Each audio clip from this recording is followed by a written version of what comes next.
I love you, Anton! Are we taping? Yes, this is Anton Barretto, Hi. my fave interior designer slash advisor, life coach, all around No, it. we're We've been just friends for friends. how long? More than 20 years. And our moms are best friends also in school. So it's so nice that we're like kind of Full circle. We've Full come circle. all the way around. And every time I need love advice, ta-da! Or scolding, ta-da! Okay, but Sermon today person. he's going to help me stylize my coffee table. But before that, what are the 3 top must-haves for a space to work well? I mean, generally, like this living room. Well, of course, every space you have to conceive and think about the purpose. So the purpose, even the in purpose furniture. of the space. Ah, okay. Yeah, so of course, if you're decorating a living room, you can't put a bed. Okay, I see. Get So- it. Okay. so you the have DNA to- of a space needs to be space. clear.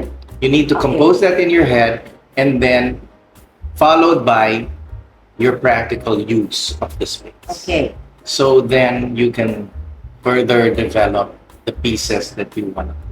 Do you buy a major piece first and then build up, or have in mind already for space planning? Well, you know, in my experience, many years of design, we've come across people, and even I am guilty of the fact that we have things Yes. that we bought or we've accumulated through the years, and you know, when we attack a space, we're like, oh, I want to use this. So Right. then everything centers around that piece. Oh wow. But But it's wrong? No, but the practical way though would be to get something useful for that space first. Okay, So if it's a alright. living room, you get the sofa that appeals to you. So the major piece should Major be pieces first. there. The focal pieces first, Right. and then you build around that with the accessories and the supporting. okay. I call them supporting documents. I love it. I love it. Yeah, so you know, if you have a nice sectional, then you're not really left with a lot of space in the room. I see. Okay. Right? So maybe Yeah. 1 or 2 So armchairs. proportions Yeah. important. Yes, always. And then what comes next? Color, lighting, or they should all be cohesive in the plan first? Of course, ideally cohesive in the plan. Okay. But again, like I said, you know, things come to mind even before the major piece. Okay. So, but I would say color would be Color. a good starting point. And is it ideally a 2 complementing color maximum, or 3, or you're not into that? I actually like experimenting with color and non-color. Okay. But I dressed up a lot for you today. I- My outfit. Thank you. And I need Shout blue. out. Yes, shout out from Iloilo. He's an Iloilo okay. designer. Kababayan. Peach Garden. Yeah, super lovely. Very nice. Yes. Is it a local weave? Local. I love it. And he's the winner of the Ternocon. Okay. So for Okay. example, with color, you'd like to start with a base. So Okay. maybe that would be the wall color. Now, if you're into neutral shades, then you Yeah. can't really lean on that. So you do your major piece, the focal piece, which would be the biggest piece in the room, and then Right. that would probably dictate the color. And after that, what complements or contrasts. Are you saying that people who are more adventurous, isn't it too dangerous to have fixed wall color that's so loud that you No. can't be able to mix and add stuff? No, It's but- easier as a sofa's loud, and But Tessa, you dress Oh. up a lot, right? I super love it. When you use a loud color, it's easy to find a color that will match. Correct? Oh, yes, it is correct. So fashion is much like Interior you're design. dressing up your home, Okay, right? yeah. So if you favor any color, Right. I suggest you use it because normally interiors are very personal spaces. Nice, nice. So you pick the color that you like, Right. and then you work around it. So, like, for example, like they say, never use red in your room because it keeps you awake. I mean, like, there's certain things, but it doesn't really matter. I don't Or think that really matters a lot. it's really a personal taste. It's personal. That okay. And then about lighting, is it nice to have indirect lighting, ideally for the accent pieces or lamps or? Of course. I know you love to play with lights. Yeah, lighting is crucial. Okay. If you want it bright, of course, there are many options. If you want it moody, yes. It's an advantage now because we have the automation, right? it's A that dimmer? high-techy thing Ah, that you wow. can program Yes. on your phone, Correct. and then you can even yes. tone the Tone lights down down. and- You don't need a and dimmer dimmer, switch. yeah, and all. right. That helps a lot because before Okay. we didn't have that technology, Yes, so we okay. would Nice. have like 6 switches to one room, right, to control the mood when you light. But I Yes, like correct. indirect lighting a lot. Okay. It's very flattering. Okay. And focal lighting, Yes. especially if you have nice art or if you have something nice that you want to have. Okay, and just to clarify, the lighting has options like a warm white, cool white. What do you suggest for living? Well, I'm a fan of warm Which is a Which is the combination of yellowish. yellowish. Yeah. Ah, okay. because it's flattering to the skin. Oh, nice. Yeah. and even to color. Even to I color. see. Okay. Yeah, it's the bright white light that helps when you really want things super For makeup, for the kitchen. yes, detail Like oriented. when what you they do call it. the Yeah. fluorescent white. Yes, but that is unflattering. Correct. But it's just the brightest. It's- So for a reading lamp, for a night light, that can be the lighting is light. very purposeful. Correct. So yeah. you have to kind of, to an extent, know and understand it. But that's what we're here Of course, for. exactly. So To how about help you out. pattern on pattern? I love pattern on pattern. But is there a rule? Not too much. You should go with just if it's there's thematic, like animal print or okay. floral. Again, or, I say it's really all personal. okay. You can go wild, Okay. or you can be a little bit restrained. Right. Like if you follow my personal style, Okay. you might to be very Yes, right. color coordinated, yes, of course, monochromatic. Yes, But yeah. I do like mixing pattern on pattern. Okay. I Is there do a like rule mixing like colors. you can have only one floral print and then No, the other not at should all. be geometric? Not at all. Ah, no. None. Wow. Okay. Like even when you're experimental and you have a Right. nice mural type wallpaper, you Yeah. can mix it with a floral, a stripe, Yes. severely So I think printed for you fabric. guys, what it is like you get like a nice print and then you get colors from there. From there, Yeah. that makes it easy. Yes. So like what correct. we discussed a while ago, Uh-oh. you kind of pinpoint one color, Mhm. and then from there Yes. you find what you're most attracted to that matches. Correct. But you've been a designer for so many years now, so you've already developed an eye to see already from afar. What if, they're just newlyweds and stuff? Are there like some tips that if you're drawn to that but you don't know? I mean, Well, it's so easy now, Tessa, because diba, AI na lahat. well, okay, AI is there. You can just push a button and then so Yeah. many combinations Yeah, come yeah. out. So it's much more easier now Okay, correct. So at least that way they can have some sense of, of direction. direction. Okay, what about so for furniture, when you have one major piece, Mhm. what comes next after that? The coffee table, the side chairs, the pillows, or Yes, of course. should Yeah, be- everything follows, Okay. right? I mean, your accent pieces will follow All one right. major piece. okay. And And is there a rule of thumb? Like for example, if your space is this small, you can only have a two-seater. And what do you sure, but think? then sometimes if you have a small space, it's also interesting if you put something over scale. As a contrast. Yeah, I mean there are instances which Correct. will actually allow that. Nice. So I think the best rule will be to be experimental. Okay, Now, if you're not really sure, right. AI Correct, right? At Yep, least that can way. help you now. And then after that, In all a big way. personalized. Bonsai plants, Of course. picture frames. I like and putting stuff. plants because plants Okay. give you a very real feeling, What Not about everything is you're like- anti-artificial?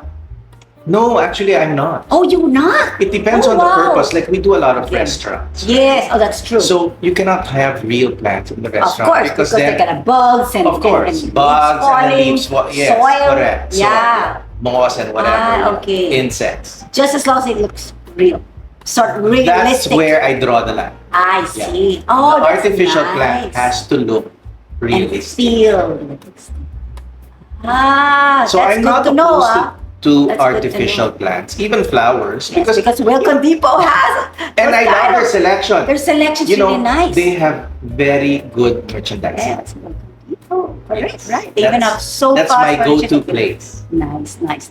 Okay, so now, can you help me? I mean, this is the situation. I always party a lot, Uh-huh. and I have a lot of stuff, but I need another eye, a more artistic and stylish eye to Okay. Okay. Just before we do that, is there a 2/3, 1/3 rule for coffee table Of course, that design? rule is the best to follow. What do you mean? The 2/3. Okay, I really Okay. don't know the proper terminology. for Yes, that, but okay. The threes, Yeah, twos, 3, right? one. But I like to group my things on a coffee table with the way I imagine the whole theme to be. Okay. Right? Because we travel a lot, Of course. and when we buy things, you and I, Yes. we want to use them right We away. have like So, African finds we that super change our coffee table, our pamatong. Exactly. I call them pamatong. I I call them change what? it pamatong. What's To make patong on the patong? table. So I always Ah. change it often. which I feel And I don't follow a rule. a home should evolve with you, and it's a Correct. living thing. Yeah. It's a living space, Yes, and it's your space. and the energy Something you personal put to you. inside has to be with objects that the stories that you've traveled with. I mean, like so nice. Yeah, things that you are attracted to. Nice. Okay, yay! Okay. So here we go. We're gonna stylize my coffee table. Care of Anton Okay. Barretto. Game. Okay. So these are. Oh, here. This is the other one. Snacks from Iloilo. This is the My other. favorite. Okay. These are some of the. They're realistic. This is from Wilcon. Yes, thank you, Wilcon. See, realistic flowers, a 2-layer thing, and that's from. This is from. Well, I forgot the name. Artwork by Brick Show. Oh yeah, wow. This is again Look at from modern Wilcon. Oh, and this is my favorite. This is from Julmer. Thank you. Their Christmas gift. I love Christmas gifts that are pretty. Okay. I'm gonna use Okay. this. Let me get it. Okay. Bam. Here we go. Realistic looking. Orchid. Or my Ottoman home. Look at your gift. It can be part of Anton's stylizing. Look, Anton. Here. What is it? They're a store. Oh, wow. called we can definitely use yeah. Called. This can be my earring. Oh, diba? So what are you doing? You're just like getting stuff around. Yeah, so I'm getting elements, and more or less, I'm also thinking about the proportion. Since the table is big, you also want to anchor with items that are a bit sizable, like this book. Yes. Okay. And I like fixing with books because they add depth, scale, And I love this layering. book. Carrots. And then sometimes you want to balance things off with color. I Like this see, book is okay. so colorful, the cover. Yes, Then you have this lovely Moroccan Okay. dish, and then this is okay to scale. Let's shop around. See, that's the best thing about this house. We can just shop around. And then you're also going to help me stylize this, Anton. We're also going to stylize a A dining. table. Yes. Okay. So, like this basic blue and white. What else can we add? We can add. Okay. Where? You have more of this. Yes. Let's put Jocelyn, get the flowers going. it becomes layered. Okay. It's easy to style if you have a lot of things. Right? I have a lot of it. If you don't have a lot of things, Yes. it would be nice to invest on things that you would normally like, Okay. and normally it matches your china. Like, not everybody is like us who collects china. right? Correct. So what you do is you have to have like basic elements Yeah. that will match your plates. Okay. So when you have a very last minute party, Yes. you can just throw them on the table like what we're doing now, Okay. and then you'll have an instant setting. You don't have to call a florist. Yes. Diba? Correct. You can just decorating with pears is the easiest, especially if you have a This is too rectangular high. table. Or Too high. Because you don't want to leave a view for your guests, right? To see. okay. Fine, 3 na. Okay. And then There's also can be too much. we I know. don't know when too much is too much. Okay. All right. How about this? There's this. Give me the other. The other. I have one more. Okay. Okay. See, so what I did, an easy tip for Yes. everybody would Okay. be to balance things around the table. So everything looks symmetrical and orderly. I see. So we have this grouping here, and since it's in this side of the table, you repeat it here. And it's nice if you have bowls or footed trays and Yes. plates like this, because you can put And then you put the snacks and stuff. snacks, you can even put fruits, I see. things. So it's, you like to invest in pieces that are versatile. You can Okay. even put a candila here, di ba, for nice glow. Okay, Right? So, right. things serve as very creative points of interest on your Yes, table. nice. Okay.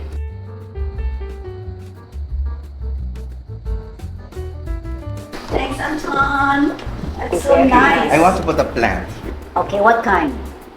This mini bonsai or the big or a fern? A fern. A fern. This is the fern, the big fern. This one's big. Ta-da! Looks great. Big bonsai there? No. There. Okay. That's my style table. Ta-da! Let's do an after shot. Yay! Like and subscribe, Anton too. As if I have anything to Of subscribe to. course, here at Tessa Real Estate PH, we give you only the best tips for interior design. Thank you, Anton Barretto. Pleasure. Of course, Always happy It's to so be with nice to have a like-minded energy. Stylish, maximalist / curated. Always good. Maximalist is a correct word. Correct, and then curated is the correct word. Thanks so much, Anton.